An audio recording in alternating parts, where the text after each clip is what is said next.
Aí, boa noite a todas que estão hoje vindo assistir Case de Design Prospectivo, aqui no Tão Longe, Tão Perto. Eu sou o professor Frederic, mais conhecido como Fred, da UTFPR, professor Kylie Guimarães, também da UTFPR. E aí, Mais conhecido Kylie, como Kylie mesmo.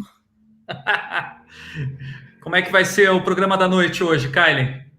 Ó, Fred, nós vamos fazer mais um bate-papo com o pessoal.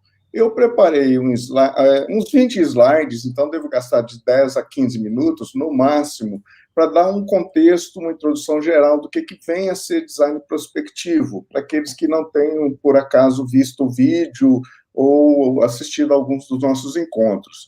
E aí depois a gente vai começar a falar dos cases, né, que você preparou e são bem bacanas, bem divertidos. Então, eu acho que pode ser assim, o pessoal topar, concordar. Muito bom. Vamos fazer assim então. E eu vou acrescentar a participação da audiência via chat. Enquanto o Kylie vai estar falando, eu e o Marcos, que está no nosso apoio aqui do Tão Longe, Tão Perto, a gente vai estar monitorando o bate-papo, tá? Então, se vocês quiserem colocar comentários, a gente vai estar recolhendo esses comentários. Quando o professor Kylie terminar a fala dele, aí ele pode fazer algumas respostas para esses comentários. E a mesma coisa vai acontecer quando eu estiver apresentando. Aí o professor Kylie fica monitorando o bate-papo. Depois a gente faz uma síntese e um fechamento do debate no final, principalmente relacionado às dúvidas, né? Porque o tal do paradigma do design prospectivo com certeza ainda está em construção e esse diálogo é muito importante para isso. Eu acho que é fundamental esse diálogo, porque é uma mudança de vida, de estilo de vida, de comportamentos. E é disso que a gente vai falar um pouco hoje, entendeu? Não basta ter apenas, é um novo jeito de fazer design, uma nova forma de fazer design. Não, não é nada disso. É mais do que isso. É uma mudança de vida, de comportamentos, de hábitos. É disso que a gente vai falar. Então, essa participação é muito importante, né? Então, coloquem aí, eu não sei se eu vou conseguir ver o chat enquanto eu estiver mostrando os slides. Certamente vocês não vão me ver enquanto eu estiver passando os slides, só os slides e a minha voz, mas daqui a Não, pouquinho. a sua imagem fica aparecendo sim, A minha Kylie, imagem pode ficar aparece? tranquilo. Fica. Eu que Então, vou sair para não gastar tanta banda, aí quando a gente tiver interação eu volto. não, perfeito. Então, Marcos, você pode, por favor, colocar o slide?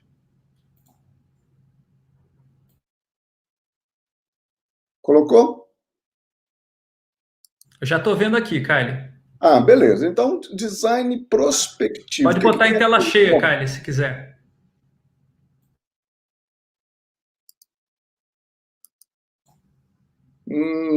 Como que eu faço aqui? Menu View, acho que tem um full screen lá, no menu do Chrome. Menu View? Ah, Pois é. é. Aí, View, aí, aí tem um Enter Full Screen. enter full screen. Ótimo. Beleza, Beleza. obrigado. Então, o prospectivo, a ideia do prospectivo, prospectar, a gente prospecta um futuro, alguma coisa que a gente não sabe, não conhece. Por exemplo, se há petróleo numa determinada região, se há uma água para poder a gente cavar um poço.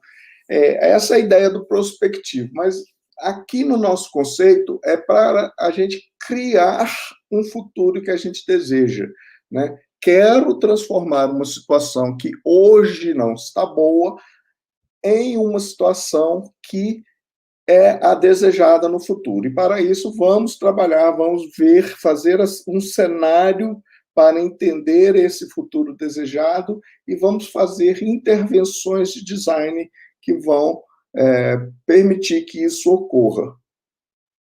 Então, um dos grandes exemplos dessa mudança que a gente deseja é um futuro mais verde, né? Deixar para trás, aqui no lado esquerdo, todo esse mundo é, poluído, inóspito, com mudanças indesejáveis, com explorações, e para o mundo mais amigável, mais verde, mais sustentável. Então, como eu disse, é uma mudança de vida. Então, nós temos que mudar uma série de comportamentos, né? Nós não temos que deixar o óleo para trás e começar a pensar em energias verdes, né? Então, essa é a ideia. Esse mundo para trás, ele está em decadência e temos que alimentar esse mundo novo, né?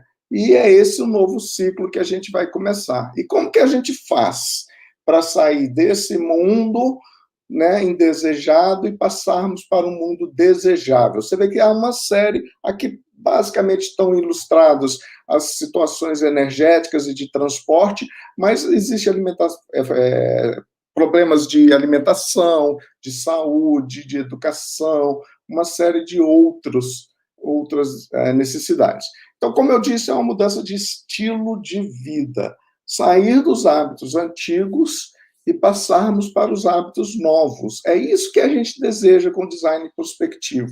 É mais do que uma simples maneira de fazer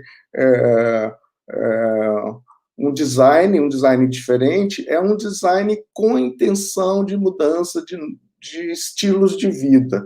Eu acho que isso, no nosso mundo de hoje, é o mais importante. A gente está vendo aí todas as consequências que os estilos de vida trouxeram, os atuais, né, e passados estilos de vida. Hoje somos a culminância dessas escolhas passadas, né? Então temos problemas de poluição, de mudanças climáticas, de queimadas, e mesmo problemas políticos, sociais, econômicos, né? Uma definição do design prospectivo é a prospecção, a antecipação, a facilitação, a articulação, a integração e transformação das situações complexas que a gente não deseja mais, acrescento eu, quanto à produção de teorias de mudanças para situações novas, as que nós passamos a desejar. E nós lidamos com os sistemas sociotécnicos, que são redes de infraestruturas, regulações, mercados, os imaginários, as crenças, os hábitos cotidianos, que fazem parte da nossa vida, mas que nem sempre se relacionam de maneira harmoniosa.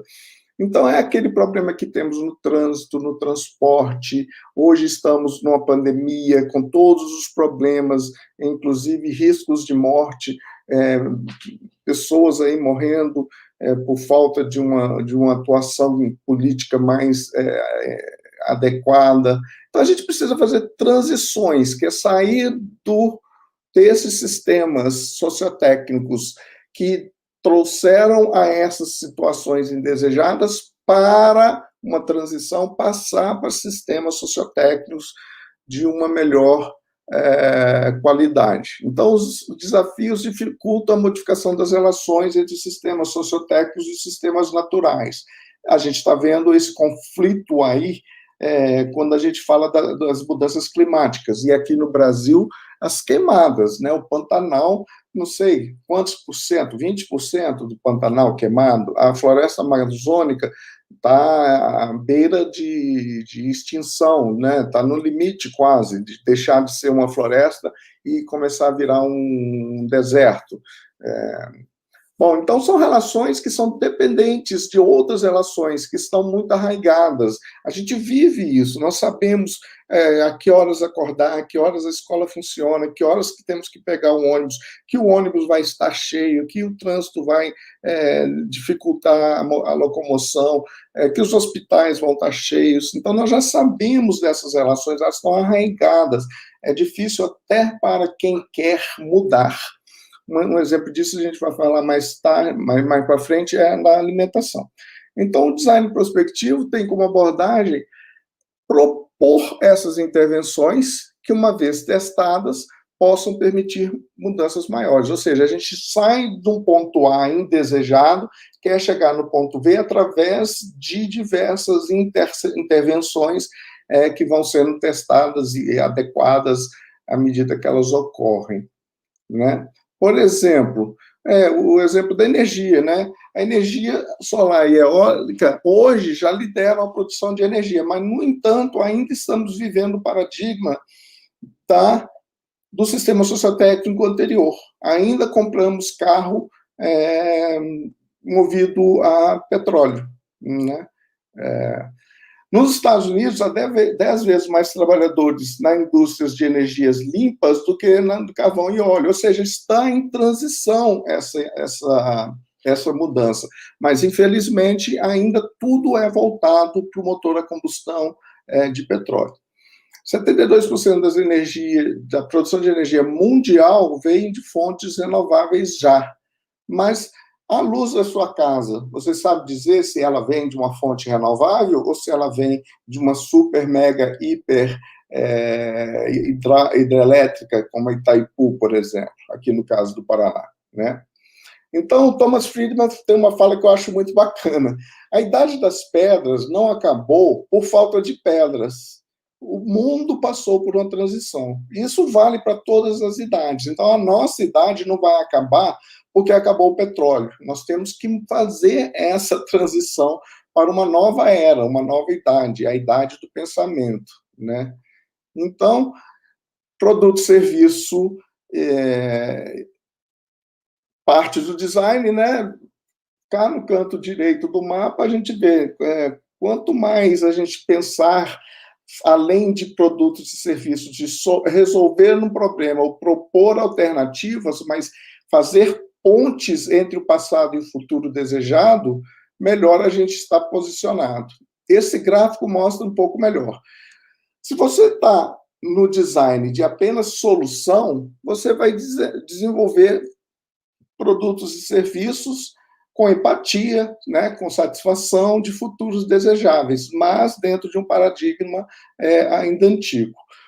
Se você está propondo alternativas, você está no campo do design especulativo, ou de design de futuros, de imaginar futuros.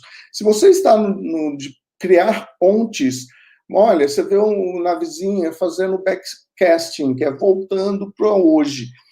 A gente faz o futuro, planeja o futuro e traz para o presente as ações que vão nos levar a este futuro.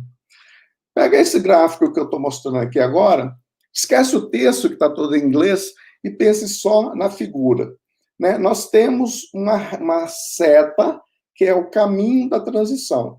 Do lado esquerdo temos o presente e lá o futuro desejado, né?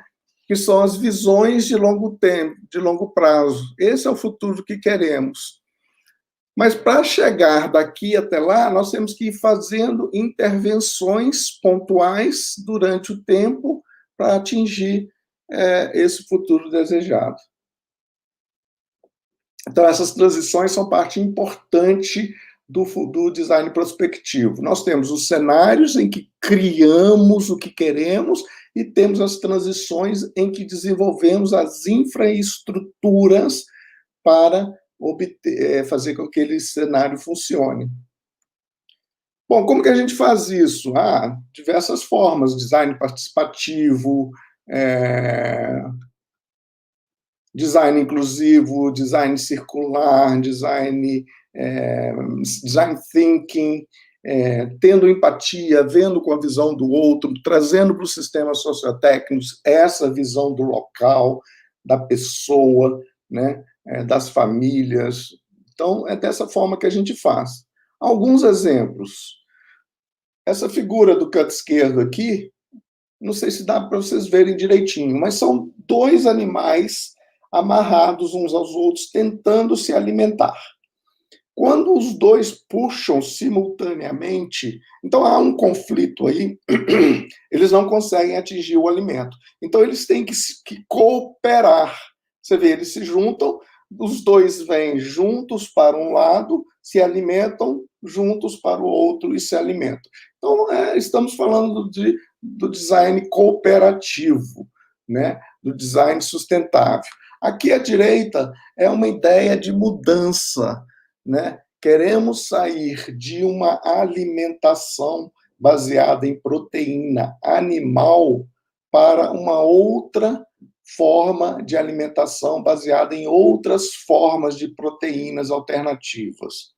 Por enquanto, o que tem mais surgido são as proteínas de insetos e alguns não sei, não vou falar vermes, mas proteínas alternativas, né? Existem projetos para fazer, prospectivos para fazer essa transição de uma proteína que é extrativista, que faz mal à saúde, que é desumana com os animais, para uma proteína que seja melhor para a saúde, que não fira os sentimentos dos animais, que não os tratem, né? Bem complicado isso, é bem interessante esse exemplo. Aqui embaixo a gente está falando dessa transição que eu exemplifiquei lá em cima, com os dados dos Estados Unidos. Nós temos a transição de uma energia poluidora, extrativista, que acaba com o meio ambiente, para uma energia mais sustentável, mais verde, mais limpa, mais eficiente, mais barata, que não traga tantos prejuízos assim para o meio ambiente. Aqui à direita, a gente está falando da saúde da família. Queremos passar, por exemplo, de uma transição de uma saúde, de uma medicina que é totalmente curativa, para uma medicina que é preventiva, né? Queremos que não apareça doença, que ela seja cuidada e tratada desde sempre. Queremos deixar esses sistemas sociotécnicos que hoje nos dominam, né? O petróleo, as economias, as explorações. Queremos sair destes sistemas sociotécnicos representados aí à esquerda e passar para um mundo mais humano, mais coletivo, mais integrado, mais cooperativo, né? Eu falei da alimentação como um todo, essa foto representa um pouco melhor, não só a proteína, né, que eu falei, mas queremos passar de uma alimentação de ultraprocessados, que nos faz mal, que altíssimos índices de doenças como diabetes, obesidade, comorbidades até para o coronavírus agora. Então, essas pessoas com esse tipo de alimentação, que têm esses tipos de doença, estão mais sujeitos a terem problemas mais consequentes com o coronavírus, e fazer uma transição para uma alimentação mais saudável. Aqui, um exemplo de Curitiba. Eu fiz um projeto com os alunos durante 2 semestres, em que a gente estudou o problema de ser ativo ou ser sedentário. E Curitiba é bacana porque tem nessas praças esses aparelhos aí. Então, foi um estudo de transição, né, de sair de uma vida sedentária para uma vida ativa, para contribuir com a saúde. Finalmente, é o último slide, gente, que eu tenho. Se eu passei muito rápido, vocês desculpem, a gente responde as perguntas daqui a pouco, mas eu gostaria de indicar 2 livros para vocês, Visões do Mundo e as Transformações para uma Sociedade mais Sustentável, uma exploração dos aspectos, das dimensões culturais, psicológicas e dos desafios do desenvolvimento global, da Annick Hedlund de Witt, e a visão de vida de sistemas, de Friedrich Capra e Pierre-Louis de Luisi, uma visão unificada. São livros muito bacanas de ver, trazem uma perspectiva bem bacana. Marcos, acho que você pode... Eu posso te ajudar aqui, Kylie. Legal, olha, eu acho bacana essas falas rápidas, assim, em live. Quanto mais direto ao ponto a gente for, melhor, até porque o nosso corpo às vezes fica cansado de ficar na frente do computador o dia todo, né? Até agora ninguém, além de mim, deixou pergunta aqui no bate-papo, Kylie. Então, entenderam tudo que eu falei, Fred. Eu vou ler a minha pergunta, então, se alguém quiser escrever mais alguma dúvida, fica à vontade aí no bate-papo do YouTube e a gente traz para cá. Caso não, também pode guardar as perguntas, dúvidas para o final da live, mas de qualquer forma a gente não vai esperar muito aqui não. A minha pergunta é a seguinte, Kylie. que os designers podem fazer sobre problemas tão grandes que você colocou, se eles não têm grandes poderes políticos e econômicos? Em geral, designers não estão no topo da gestão das grandes organizações, dos governos, das sociedades de modo geral. E aí? Ô Fred, essa pergunta é muito bacana e importante. Eu acho que a primeira resposta é que o designer pode começar atuando na área de política e cidadania, né?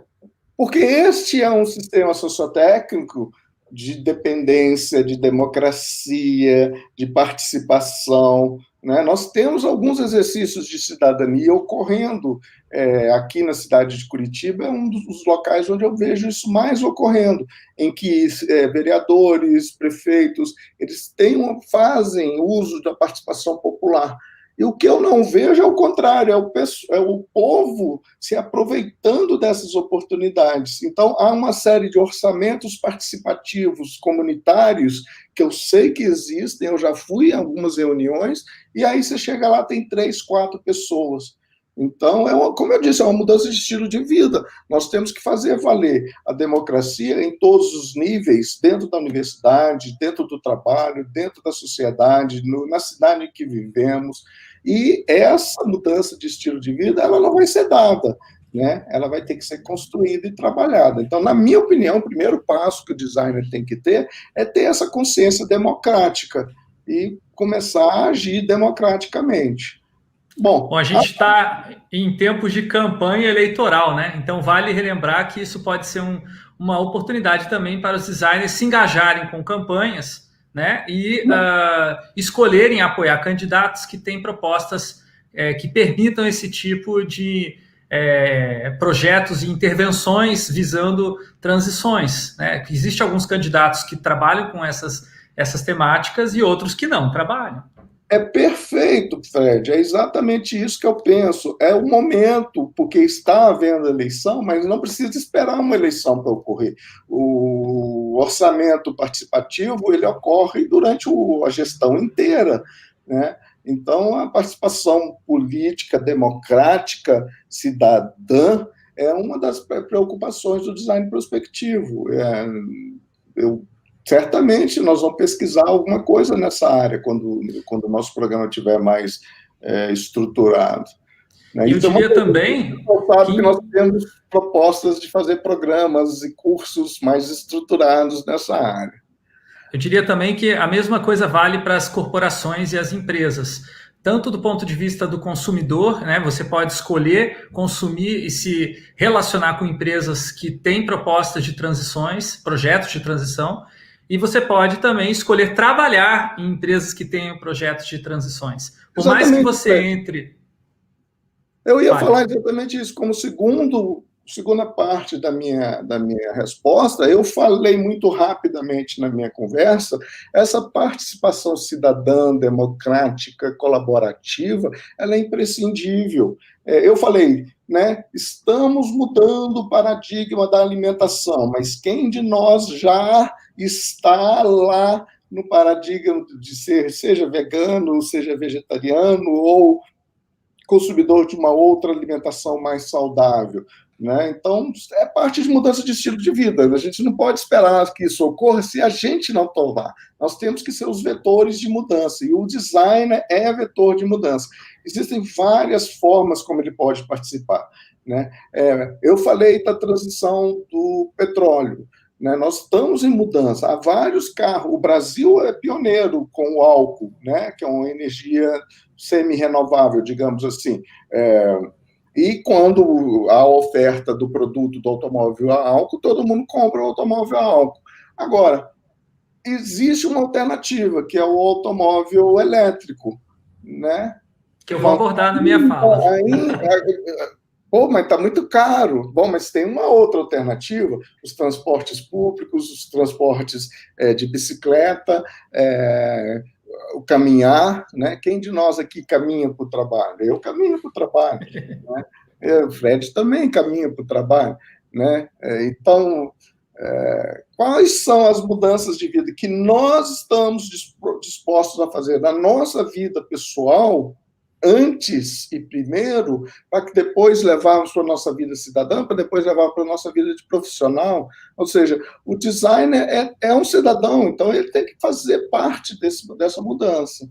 Vem cá, Kylie, tem uma pergunta aqui da Jade, muito interessante, que ela pergunta assim, não seria o caso, então, de prospectar um sistema político diferente?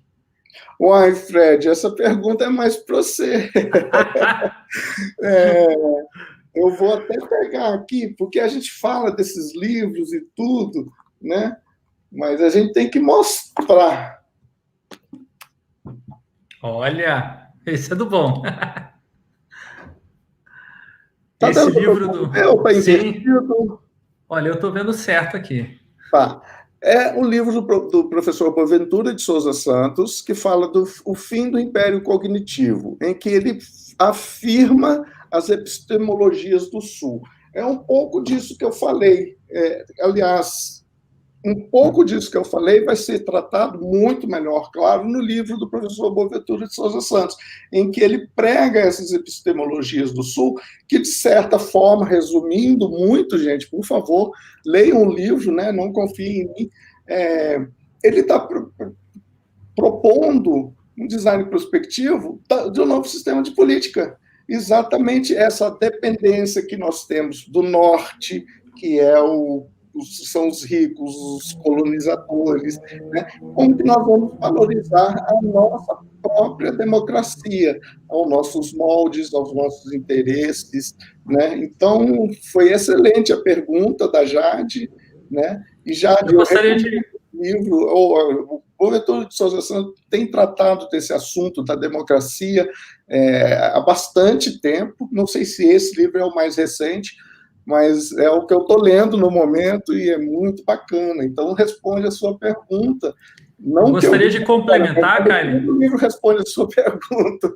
Que o Boaventura Souza Santos fala que é fundamental o papel da universidade na prospecção de novos sistemas políticos, porque é necessário não só fazer um rompimento, por exemplo, do modelo de oligarquia, né, que é a concentração do poder na mão de poucos, mas também um rompimento com o que ele chama de injustiça epistêmica, que é você não ter conhecimentos próprios, não valorizar a sua própria maneira de pensar. Por isso que o livro é O Fim do Império Cognitivo. Só que a universidade, para ele, tem que ser uma universidade mais aberta, uma universidade que se engaja com os movimentos sociais, uma universidade que ela chega perto dos momentos onde está havendo, de fato, esses projetos de transição. E aí o design prospectivo dentro do TFPR, nosso programa que a gente está construindo, ele se inspira muito nessa proposta de uma universidade engajada com os problemas da sociedade, uma universidade politicamente ativa, né? E aí eu queria já puxar uma pergunta que o Lorival Soares fez aqui.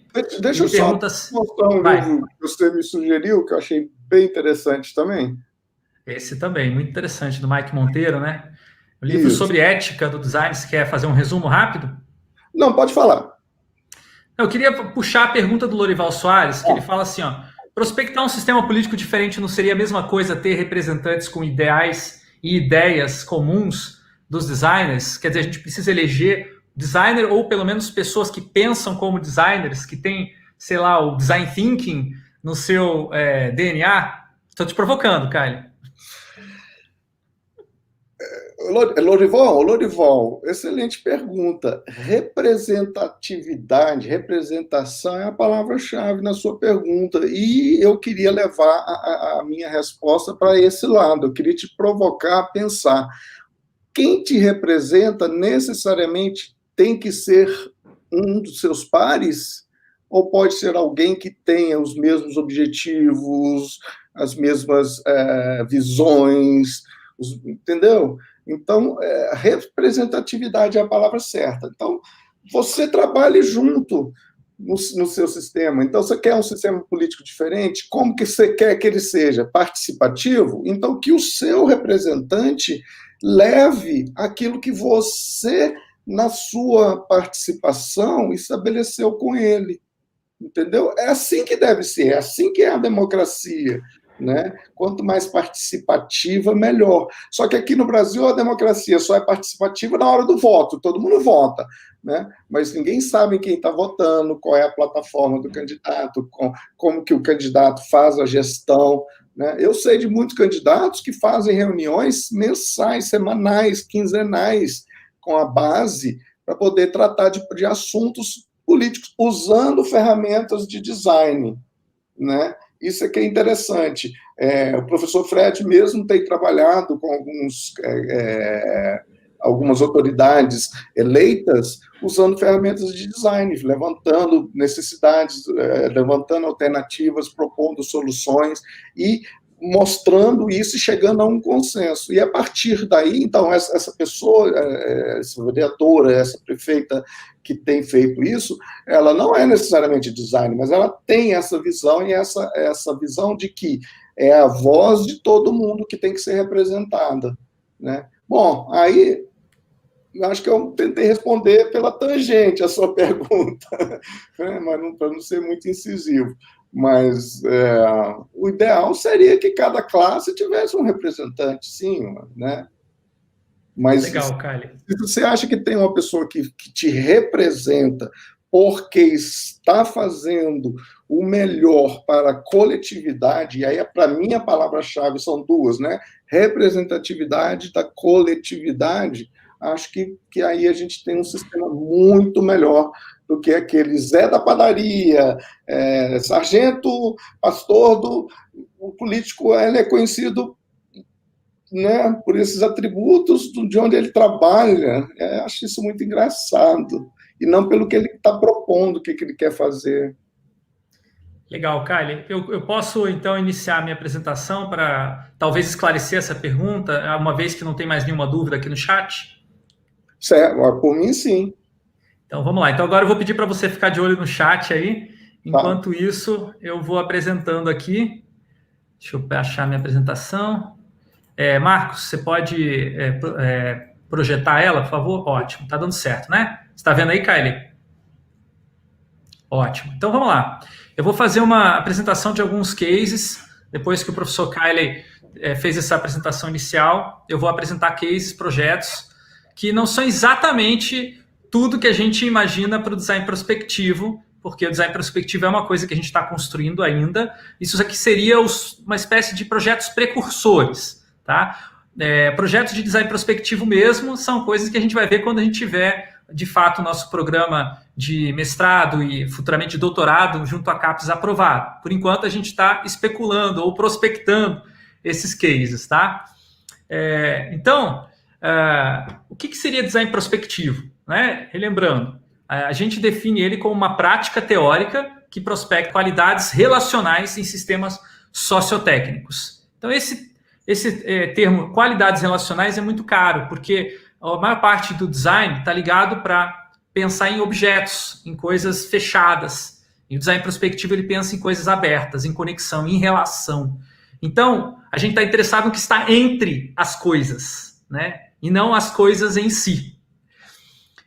Por que isso é importante? Porque quando você começa a trabalhar com sistemas sociotécnicos, que o professor Kylie falou, você vê uma série de elementos. São vários objetos. Você não consegue mudar um objeto apenas. E o design, por muito tempo, se dedicou a modificar qualidades, em especial as qualidades estéticas, de objetos em particular. Agora, a proposta é pensar vários objetos. E quando esses objetos estão em interação, estão em relação, surgem qualidades novas que não são propriedades de um objeto só. São propriedades desses vários objetos em relação, interagindo. E que só aparecem quando eles estão em relação.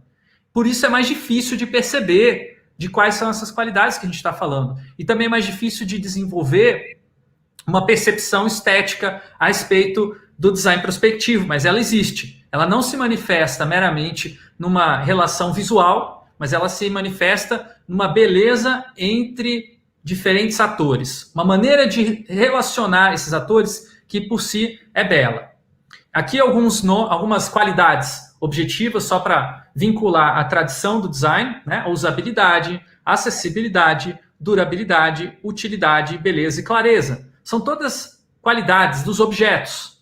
são qualidades excelentes e importantes. Não estamos querendo dizer que isso deve ser abandonado. Queremos mostrar que existem qualidades que emergem quando vários objetos estão em relação, que seriam as qualidades que a gente chama de relacionais, como a sustentabilidade, que é uma qualidade já perseguida pelo design há bastante tempo, a resiliência, que não é um pouco mais nova, que é um conceito já mais avançado do que a sustentabilidade, a igualdade, que é uma questão que o design está começando a se preocupar agora com design social, inovação social, a solidariedade, que é uma questão pouco explorada pelo design, a convivialidade, pouquíssimo explorada, e a mobilidade, que já existem, sim, muito trabalho no design, mas talvez com uma noção um pouco simplista do que seria mobilidade. E por isso eu vou pegar um exemplo justamente do sistema sociotécnico da mobilidade.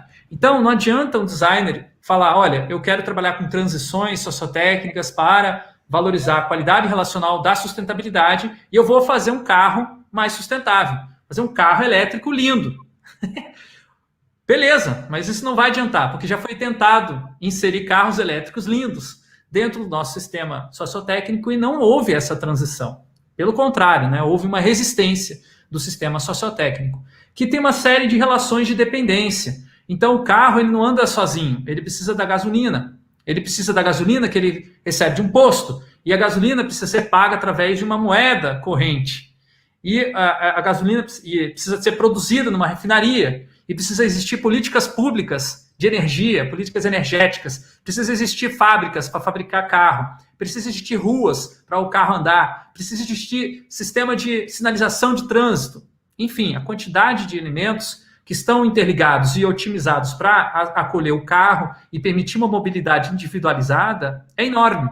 Por isso, fazer essa transição envolve diversos atores humanos e os interesses deles, e também os atores não humanos e os seus interesses, ou pelo menos aqueles interesses que foram colocados e embutidos pelos seres humanos, que é os chamados vieses, né? Toda tecnologia, todo objeto criado pelo ser humano, ele é embutido de valores. E quando ele está embutido de valores, ele interfere sobre os humanos a partir desses valores. Então, você não consegue, por exemplo, com um carro, fazer a mesma coisa que você faz com uma bicicleta, porque ele tem um valor. Ele permite uma mobilidade individualizada, né, de um grupo pequeno de pessoas, da família, né, núcleo familiar. Você não tem um carro como transporte público, aí já é um ônibus, é um outro objeto. Então, como eu dizia, se você fizer um carro lindo, elétrico, como a GM fez nos anos 90, é bem provável que, se não houver uma mudança completa do sistema sociotécnico, ele termine num ferro velho demolido, né, como aconteceu com o EV1. Tem um documentário muito bom sobre quem matou o carro elétrico, que conta a história desse projeto de transição que não deu certo nos Estados Unidos, na Califórnia. Havia uma lei que obrigava os fabricantes até uma determinada ano, nos anos 2000, a terem carros elétricos, só terem carros elétricos ou pelo menos uma parte da frota. E a GM começou a produzir um carro maravilhoso, muito bem feito para a época, que tinha várias qualidades, vendeu bem, mas não vendeu tanto quanto a GM queria, e aí tiveram vários problemas, como você abastece um carro desse se você não tem uma tomada especial na sua casa, como é que você viaja pelos Estados Unidos, que é um país, assim como o Brasil, que longas distâncias entre as cidades, se não tem postos nas vias. Então, acaba que essa solução pontual ela é inviável para mudar o sistema sociotécnico. Compare, por exemplo, o caso do Prius, Toyota Prius, que no mesmo ambiente, nos Estados Unidos, introduziu, então, um projeto que tinha mobilidade elétrica junto com a mobilidade de combustão. Então, o Prius, a inovação dele é que ele tem um motor chamado híbrido. Ele dá a partida no elétrico e ele continua, depois de um tempo, com a gasolina. Porque o elétrico tem justamente a vantagem de tração inicial, mas ele tem essa dificuldade da velocidade máxima que ele pode atingir. Já a gasolina não, ela pode aumentar muito mais a velocidade. Então, com essa combinação, o gasto com gasolina diminui drasticamente. O Prius gasta menos do que a metade de um carro normal. Porém, ele não se conecta no grid de energia elétrica, porque ele se carrega através do próprio movimento das rodas. Ele tem um sistema de geração de energia elétrica que alimenta uma bateria lá dentro desse carro, que é gigante.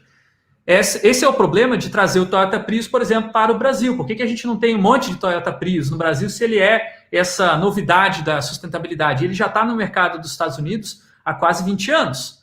É porque no Brasil não existe ainda uma indústria, né, de fabricação nacional que possa, por exemplo, substituir essas baterias que custam muito caro. Né? No Brasil, por exemplo, não se fabrica essas baterias. Se você quiser comprar um Prius, você sabe que é bem provável que depois de 10 anos, que é a vida útil dessa bateria, talvez você tenha que aposentar o carro inteiro, porque a bateria, se for importar, ela custa o preço de um carro novo. Então vejam que um detalhe de um projeto que não está conectado com uma rede e não está principalmente aparente para o consumidor. O consumidor não vê isso, e por isso que existem alguns Prius aqui no Brasil que provavelmente terão as suas vidas úteis, né, encurtadas por uma falta de infraestrutura, coisa que o fabricante também não deixa muito claro.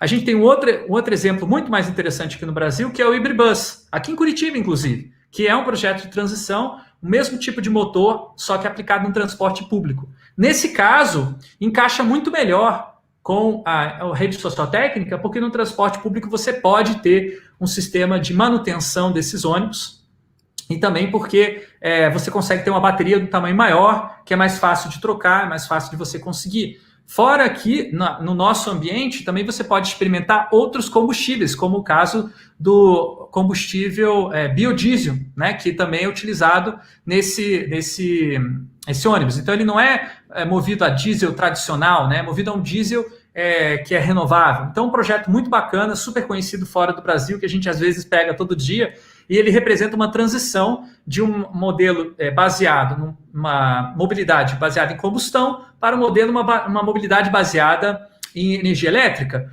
A Prefeitura de Curitiba também testou um ônibus 100% elétrico, mas isso iria requerer modificações nos terminais de ônibus, uma mudança de infraestrutura que a Prefeitura não podia fazer, não quis fazer, não houve interesse político e não aconteceu ainda. Portanto, foi feito apenas um teste com um ônibus que andou para cá e para lá e acabou. Agora, o Ibribus não, ele continua nas ruas, por isso o projeto de transição bom é aquele que propõe mudanças graduais.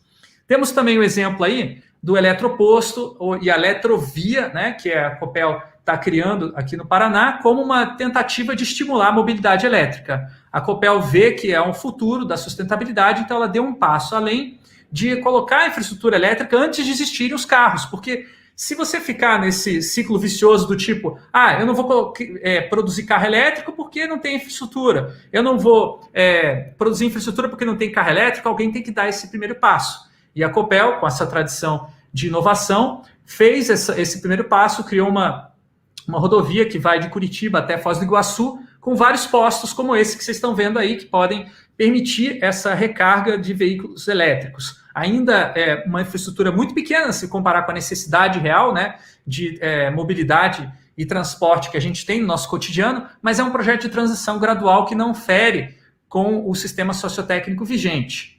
Agora, a Copel entende que a mudança não envolve só a provisão de energia elétrica em maior escala para esses veículos, mas envolve também uma mudança no seu grid, em toda a sua organização e geração de energia elétrica. Por isso ela vê que precisa entrar várias empresas dentro desse grid para cooperar com a Copel e, futuramente, operar esses eletropostos. A ideia da Copel não é ser uma empresa de postos. Ela está criando posto para incentivar empresas a começarem a abrir esse tipo de posto, se conectarem no grid da Copel, e assim como várias outras empresas que forneceriam serviços de energia elétrica, de projetos diversos, a Copel se tornaria, então, um operador dessa rede, e não mais um único ator exclusivo. É o que se chama de Smart Grid. Eu pude participar de um projeto muito bacana de pesquisa e prospecção desse cenário futuro, quando eu estava ainda trabalhando na PUC do Paraná, junto com a FIEP. Esse projeto chamou Copel Mais, e a proposta era estimular a formação de startups voltadas ao setor elétrico.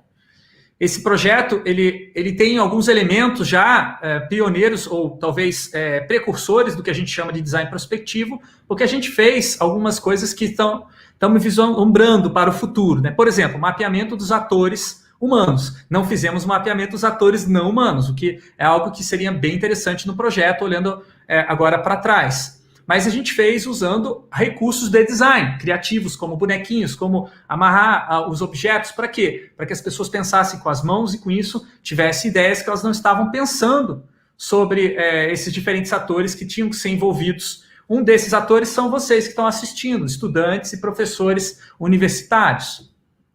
Depois a gente pensou quais são os desafios que a gente vai passar para esses estudantes que quiserem participar desse programa de empreendedorismo. A gente pensou nesses desafios usando um método chamado Lego Serious Play, que modela problemas complexos usando metáforas. Então aqui você vê uma das principais contradições do setor elétrico. Por um lado, você precisa ter a sustentabilidade da geração de energia, que é representada pela natureza, que está do lado esquerdo da imagem, e por outro lado você precisa ter rentabilidade, lucratividade e eficiência de operação, representada aí por alguns mecanismos mais tecnológicos do lado direito. E no meio tem o resultado dessa combinação, que é a bicicleta, que seria um veículo sustentável. Então é difícil articular esses dois aspectos, e a Copel fez exatamente isso. Ela buscou, através dos seus técnicos de diferentes áreas, explicar esse desafio da maneira mais simples possível para que quem não trabalha no setor elétrico pudesse entender e começar a empreender nessa área. A gente usou o pensamento visual, que é uma técnica associada ao pensamento projetual também, que são técnicas que permitem a cocriação de ideias para que as pessoas compartilhem o que elas estão pensando e construam em cima. Usamos prospecção de cenários extremos, que é bem interessante imaginar o que aconteceria se tivesse uma maior segurança na produção, menor segurança na distribuição elétrica, se tivesse mais crenças, menos crenças na construção dessa nova rede. E aí a gente imaginou esses cenários extremos para contar histórias através de vídeos explicativos usando infografia como recurso de comunicação. Então você veja que o design aqui foi fundamental para a prospecção dessas novas relações ecológicas que a Copel está buscando com o seu ecossistema. Porém, projetos de transição vão além da criação de cenários, que é o que eu mostrei aqui. Eles desenvolvem também infraestruturas prospectivas. E aí eu vou mostrar mais um projeto que é precursor, esse bem mais antigo, que eu tive a oportunidade de desenvolver quando eu estava à frente do Instituto Faber-Ludens, aqui que já não existe mais, mas que esteve ativo aqui no Brasil, em Curitiba, de 2007 até 2014, mais ou menos. Lá nós criamos uma plataforma para inovação aberta em projetos colaborativos que desafiassem a lógica da competição na nossa sociedade. Que a gente via que a maioria dos designers, das pessoas que trabalhavam com tecnologia, sabiam muito bem competir, mas tinham dificuldade de saber colaborar. E a gente achava importante também uma transição para uma sociedade mais colaborativa que permitisse a tal da inovação aberta. Criamos essa plataforma e centenas de projetos de vários lugares do Brasil surgiram. Dentre eles eu destaco aqui projetos que abrigam universidades livres, que são, assim como o Boaventura de Souza Santos mencionou, né, no livro dele, do Enfim do Pairing Cognitivo, são iniciativas de se conectar com as necessidades de aprendizagem de comunidades específicas. Ao invés de ensinar numa universidade aquilo que alguém falou lá na Europa que todo mundo tinha que saber, a Universidade Livre inverte essa proposta e pergunta a uma comunidade o que nós precisamos aprender. E aí ela organiza cursos, organiza pesquisas que possam suprir as necessidades desta comunidade. Muitas vezes em parceria com universidades tradicionais. Então aqui nós temos a Universidade Livre da Chapada Diamantina, que tem experimentado várias ideias com a economia solidária, né? E aqui eu vou mostrar uma universidade livre que já está tem mais experiência com a economia solidária.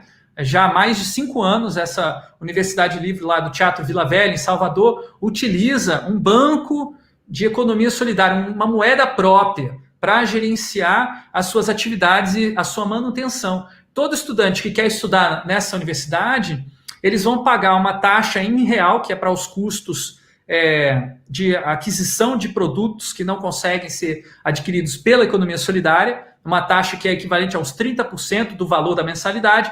Os outros 70% da mensalidade são pagos com uma moeda social, chamada tempo, nesse caso. E todo estudante tem que, todo mês, fazer alguns serviços voluntários, que seria o equivalente ao serviço voluntário, para saldar essa dívida, esse saldo do pagamento da sua mensalidade. Então, é uma maneira muito interessante de estruturar a colaboração nessa universidade transparente. Então, você vê, através desse aplicativo que a gente desenvolveu, quem está em dívida com a comunidade, né, quem não está fazendo a sua parte, e quem está fazendo até demais, e talvez precise de uma ajuda para poder ter mais tempo livre para cuidar das suas próprias responsabilidades.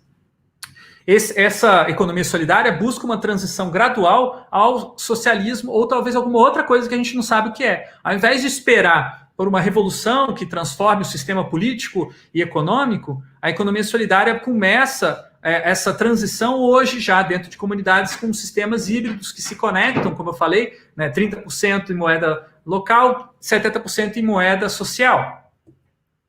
E aqui temos o caso da transição agroecológica, que também está muito ligada à economia solidária. Tem vários projetos que juntam as duas coisas, até os movimentos sociais, MST, tem muitas coisas legais. Aqui eu estou destacando Gaia Coop, que é uma cooperativa agroecológica vegana, feminista e sustentável, quer dizer, com vários valores super interessantes para o futuro da nossa sociedade, que utiliza a plataforma Corais para se organizar, se autogerir, uma vez que a autogestão é um fundamento principal da economia solidária e também da agroecologia. A autogestão implica que todas as pessoas precisam estar conscientes de que elas têm que ajudar por conta própria, não esperar que alguém mande elas, que ordene elas, que é um sistema centralizado. No caso da autogestão, um sistema descentralizado. Como é que você faz essa transição de uma sociedade centralizada para uma sociedade descentralizada?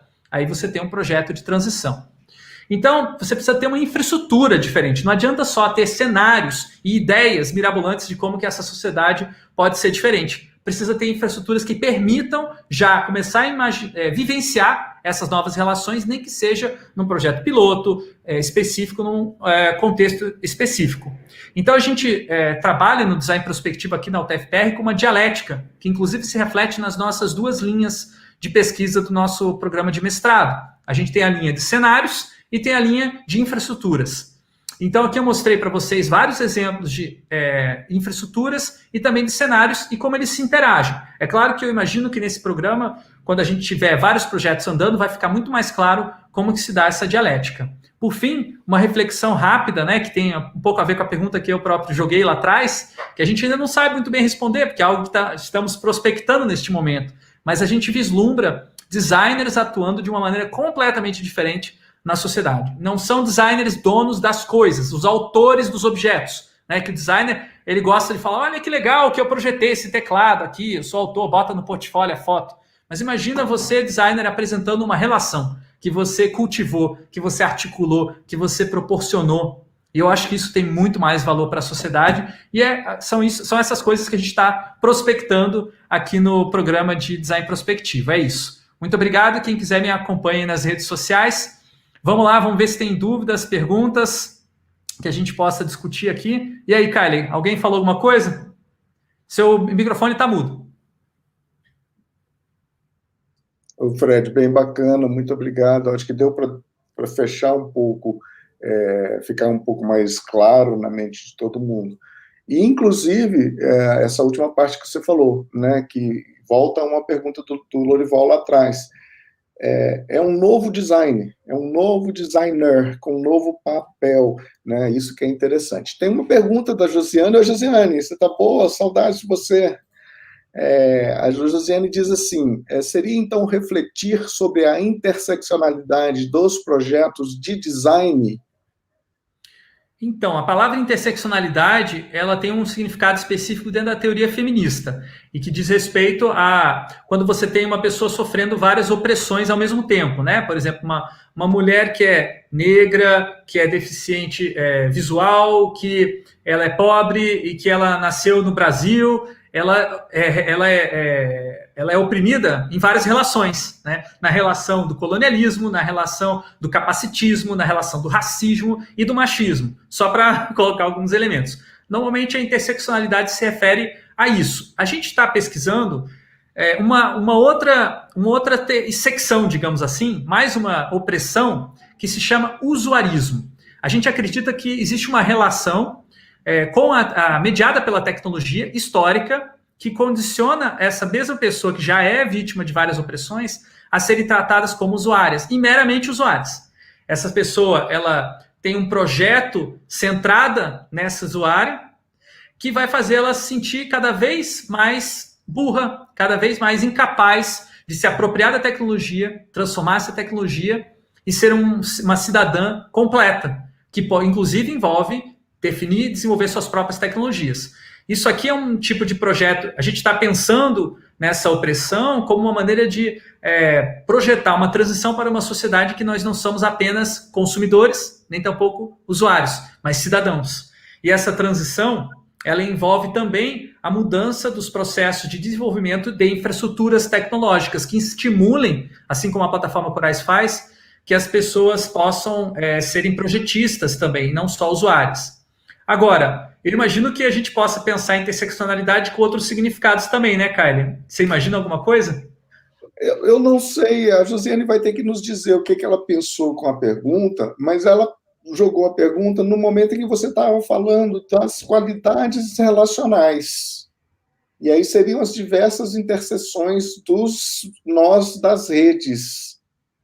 A gente poderia colocar a interseccionalidade também como uma maneira de ver como que uma mesma pessoa é parte de várias relações. Porque é exatamente isso que faz a teoria feminista, só que a feminista se foca nas relações de opressão.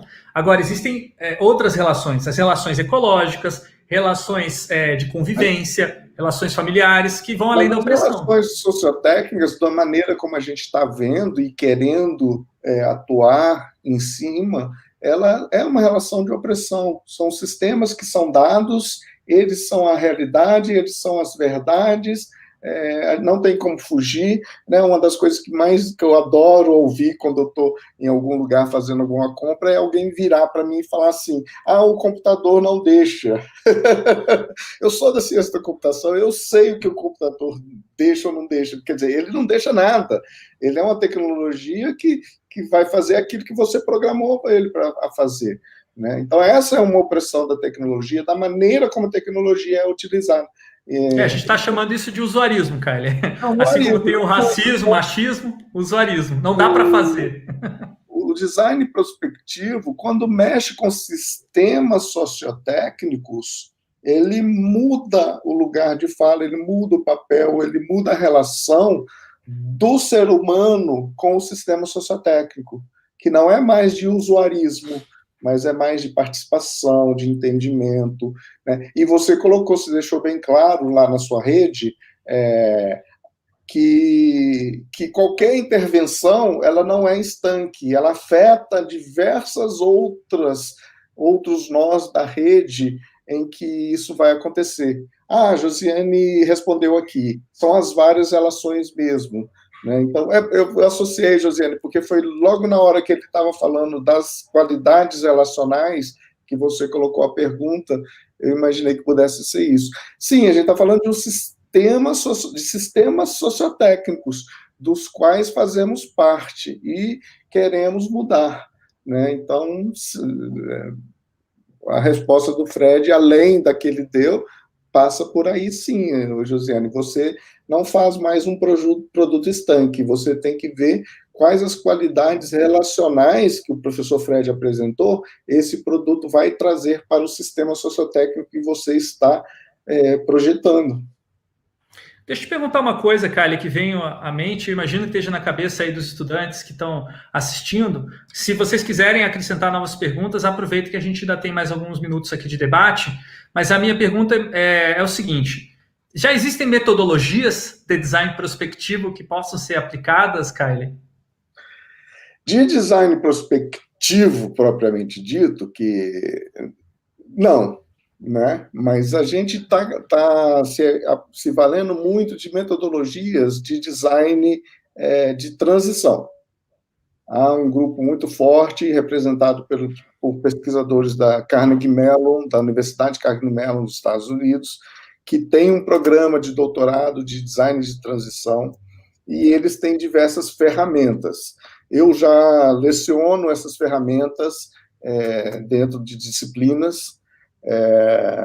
Acabamos de fazer uma prospectina em que a gente pensou o futuro da universidade da UTF-PR por causa da pandemia, então para daqui a 30 anos, 2050, e eu usei essas metodologias e foi muito bacana porque trabalhei com alunos e professores que não conheciam as metodologias e eles aprenderam e fizeram, o trabalho ficou bem bacana. A gente vai apresentar esse trabalho num congresso no final de novembro, Então, seria interessante depois eu distribuir o artigo para quem tiver interesse. E, Fred, você mesmo mostrou, né? A gente incorpora design participativo, design thinking. Você mesmo mostrou exemplos aí fantásticos que você usou na Copel+, que são a forma de pensamento projetual. E esta é a forma de pesquisa que o nosso grupo pretende priorizar. Nós vamos priorizar pensamentos projetuais, pesquisa por meio de, ou através de, ou usando design. Deixa eu aproveitar aí o gancho, que quando você fala em pensamento projetual, você não está falando de uma metodologia, que é uma confusão que os nossos estudantes fazem muito, né? Qual que é o seu metodologia? É design thinking. É pensamento. É uma filosofia. Pois é, pensamento projetual é uma epistemologia, né? Que é um dos ramos da filosofia, mas é um nível mais abstrato do que a metodologia. A epistemologia não define uma série de etapas ou mesmo princípios, mas ela define qual a natureza daquele tipo de conhecimento e como ele se desenvolve.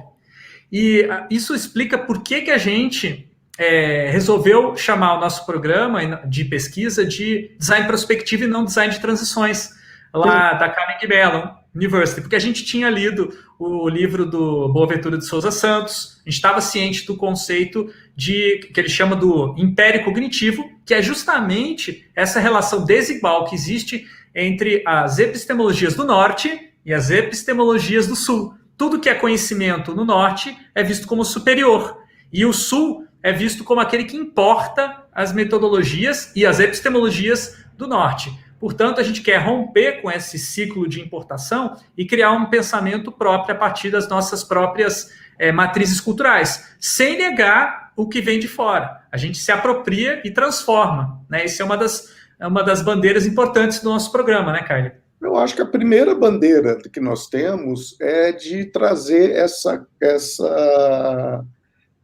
visão compartilhada.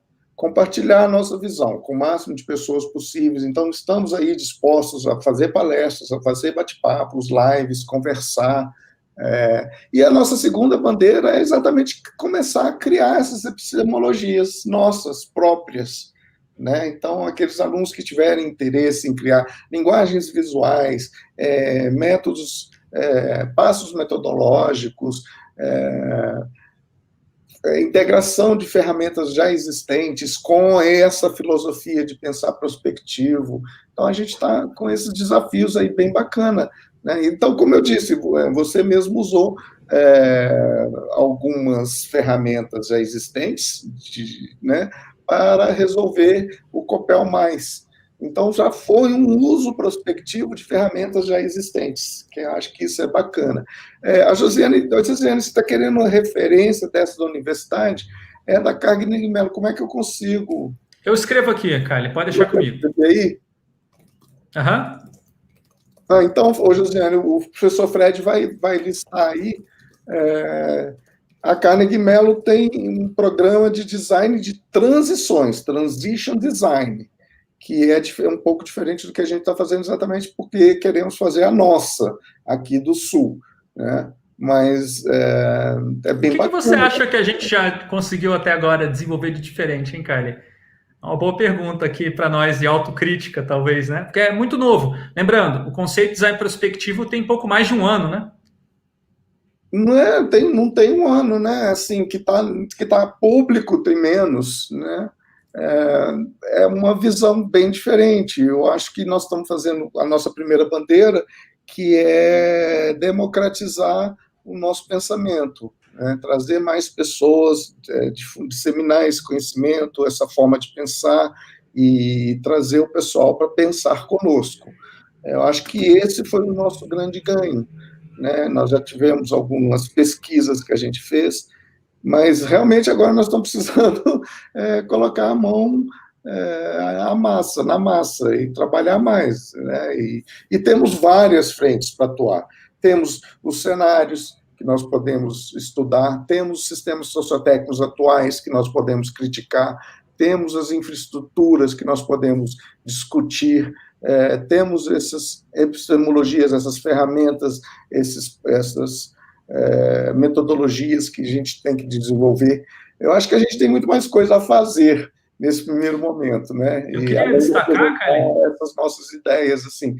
eu acho que um diferencial nosso uma das coisas é ir além de cenários, porque o design de transições da Carnegie Mellon University é muito focado em cenários ainda. Muito focado no cenário. A gente já está com um pensamento mais evoluído na questão da importância das infraestruturas, e a gente tem inclusive projetos como o que eu já mostrei aqui, que demonstram, né, que a prospecção ela não é uma imaginação, ela não é um projeto de cenários apenas, ela precisa ter um envolvimento real com coisas que já possam ser transformadas no presente, né, que é uma infraestrutura. Dentro da nossa proposta, né, Fred? Como você disse, você falou aí mais cedo na sua fala, nós temos duas linhas de pesquisa, uma delas é de cenários e a outra é exatamente de infraestrutura, né?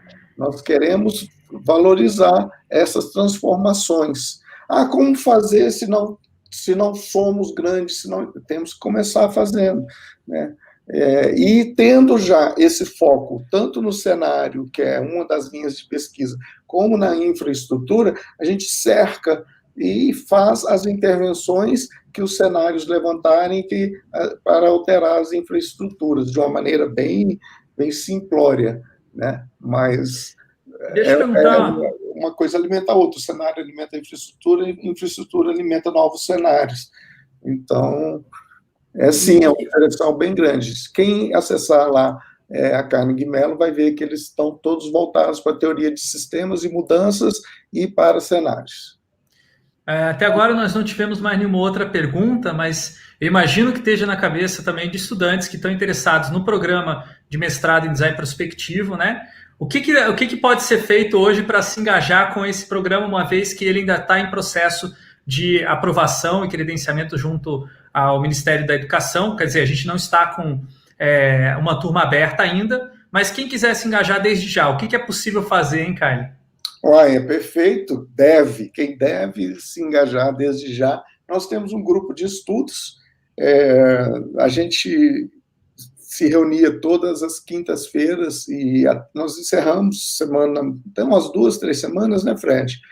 Porque depois das discussões, o grupo se dividiu e foi fazer algumas pesquisas, escrever alguns artigos, mas esse grupo vem acontecendo desde 2019, começo de 2019. Ele foi no começo fechado para os professores, mas a gente já abriu, já fizemos atividades externas como a prospectina, que foi o que eu disse, em que a gente pensou a educação da UTFPR para 2050, e que envolveu a comunidade, alunos nossos, alunos de outros cursos, alunos de outras instituições, então foi bem bacana. Mas o que a gente pode fazer certamente é participar desses grupos de pesquisa e de estudos, né? Nos grupos de estudos, a gente tem, para cada semana, um artigo que a gente lê e debate esse artigo, né? E depois pode fazer desse grupo de estudo, paralelamente, grupos de pesquisas. Tenho tal pesquisa, tenho interesse em tal pesquisa, gostaria de desenvolver.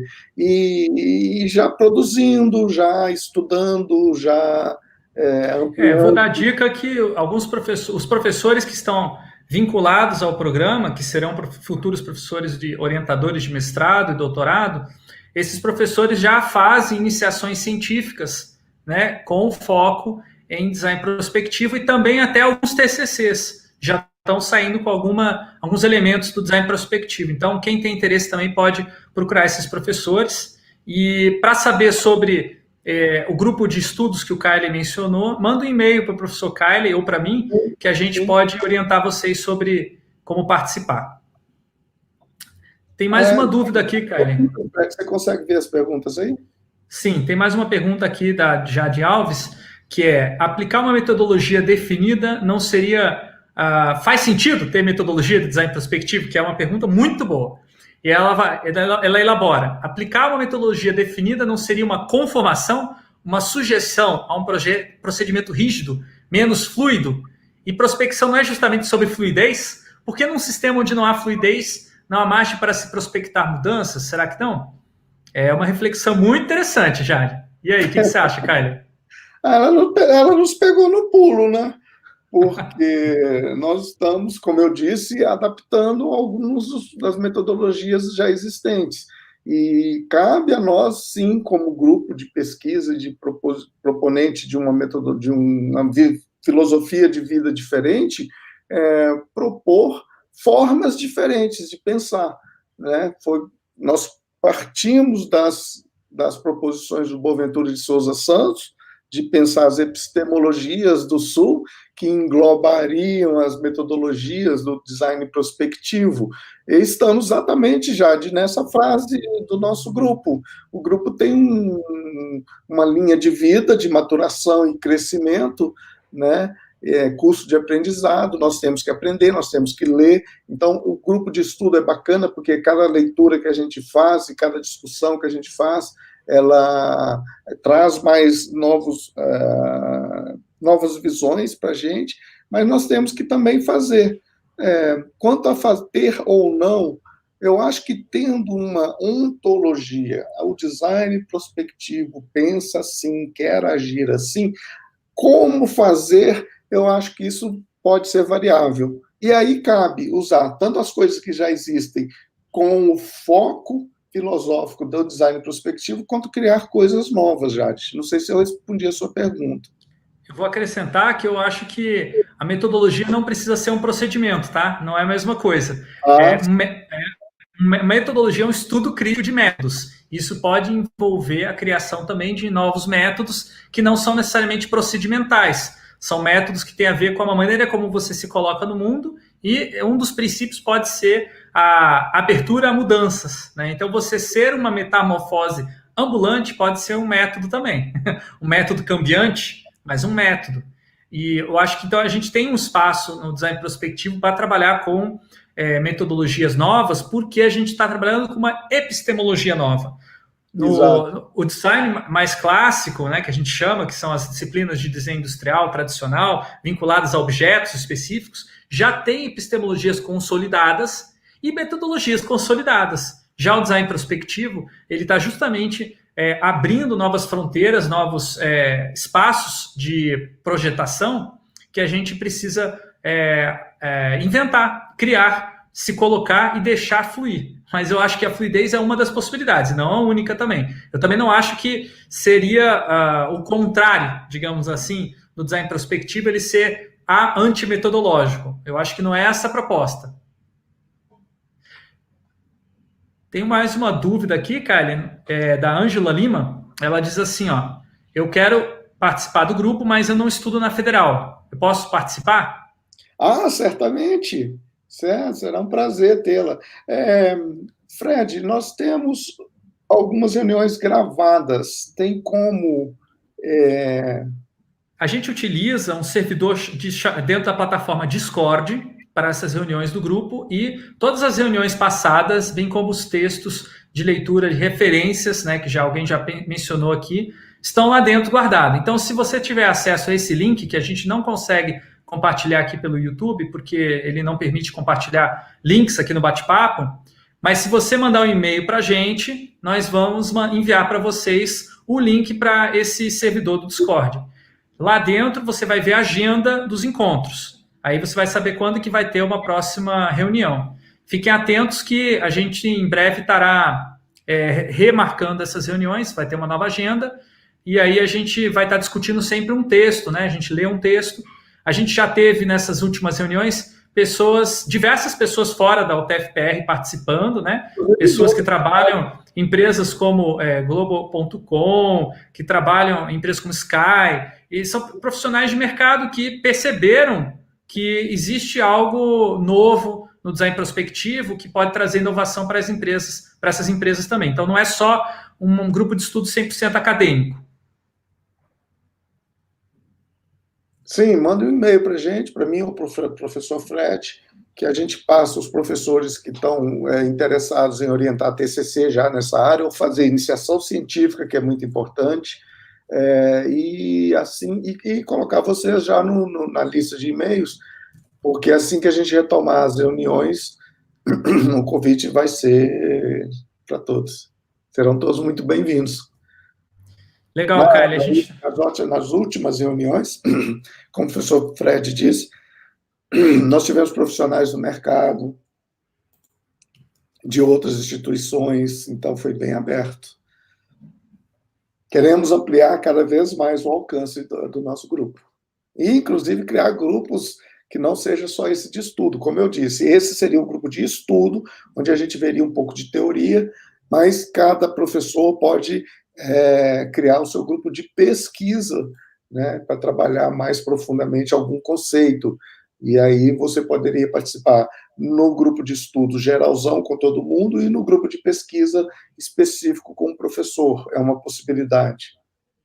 A gente tem um grupo de 10 professores, 11 professores, né, vinculados ao programa. Então, não é só eu e o Kylie que trabalhamos com design prospectivo aqui na UTFPR, não. Inclusive, no grupo de estudos, eles participam, daí vocês podem conhecê-los também. Kylie, nós estamos se aproximando aí do nosso horário de encerramento. Você quer fazer mais alguma comunicação final? Alguém quer fazer uma última pergunta? Senão a gente vai encerrar aqui. Vamos ver as perguntas, se tem mais alguma. Não, por enquanto não.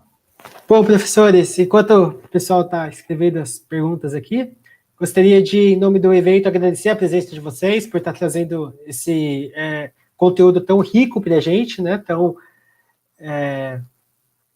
complexo e, ao mesmo tempo, interessante, né, para a nossa discussão.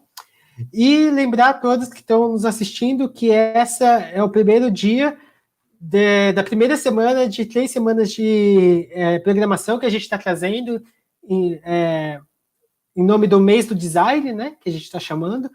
Então, sigam a gente nas nossas redes sociais, Tão Longe, Tão Perto, entre no nosso site, tãolongetãoperto.com, para acompanhar a nossa programação, que tem bastante coisa legal vindo por aí.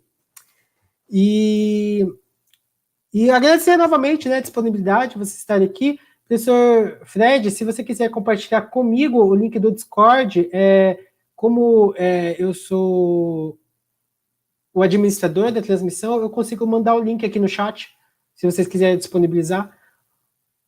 Ou deixar disponível o e-mail de vocês também é uma possibilidade. Eu vou passar para você aqui. Mas eu acho que uma coisa que esses links acontecem é que eles, depois de um tempo, eles envelhecem, daí você não consegue mais acessar. Quem tiver agora acessar no chat pode, mas depois, com o tempo, não vai mais dar para acessar. E aí, mandem um e-mail, qualquer coisa, se acontecer isso, tá bom? Mas eu queria fazer um comentário, enquanto eu vou pegando aqui o link, que tem a ver com o Tão Longe, Tão Perto. Não sei se o cara quer complementar, mas o Tão Longe, Tão Perto, ele é um projeto de transição, né? Para uma universidade livre, eu diria. Eu acho que o Tão Longe, Tão Perto é uma abertura do DADIM, mas talvez a UTFPR como um todo, né? Porque vai muito além do DADIM, Departamento de Desenho Industrial, para uma universidade que está aberta. A gente tem várias pessoas que estão assistindo aqui, não é mesmo? Que não são alunos da UTFPR e, no entanto, são cidadãos, né, que podem estar participando dessa discussão e que eu acho que é fundamental para a própria proposta da universidade pública, né? E você ser mais uma comunidade de aprendizagem do que uma instituição. Sim, exatamente. É um exemplo bem claro que vai além da extensão, né? Como que uma universidade pode trazer conhecimentos locais e... inclusive, fazendo uma propaganda para o Tão Longe, Tão Perto, aqueles de vocês que estão aí, se tiverem algum tema interessante que desejarem discutir, que algum professor possa discutir, ou que vocês mesmos possam conduzir, essa que é a beleza da abertura, né? Os próprios alunos podem trazer essas discussões, é só entrar em contato. No caso aqui, o nosso moderador, o Marcos, ele vai ter o prazer em encaminhar vocês para propor, inclusive, lives que vocês façam, né? E é bem bacana essa participação. E é assim que acontece, né? Fazendo. Temos uma filosofia, temos um norte, e vamos fazendo, melhorando e tentando cada vez mais fazer uma coisa nova, uma coisa diferente, uma transição, né? Queria agradecer, então, Marcos, pelo apoio aí e toda a organização do Tão Longe, Tão Perto, pela essa iniciativa e por voltar para mais essa temporada. Desejo todo sucesso, todo apoio. Beleza? E a gente que agradece a presença de vocês. Você colocou o link correto aqui do Discord, que eu mandei errado na primeira vez. Desculpa. Eu vou pôr. Gente, esse link que o professor está disponibilizando, o Marcos está disponibilizando, é o link das discussões, né? Entrando lá nessa plataforma Discord, tem os textos que foram lidos, né, das discussões correspondentes, é apenas para você ver o que já foi feito no passado. Eu sugiro que vocês façam isso, até para ver quem está lá, tem um pequeno resumo de cada pessoa falando sobre si próprio. Então, eu sugiro que comecem por aí, porque assim que a gente começar a retomar as reuniões, vocês são todos convidados. É isso aí, gente. Vou me despedir, então. Boa noite. Muito obrigado, Marcos. Muito obrigado, Kylie, pela conversa. Obrigado a todos. Boa noite, pessoal. Até mais. Tchau, tchau.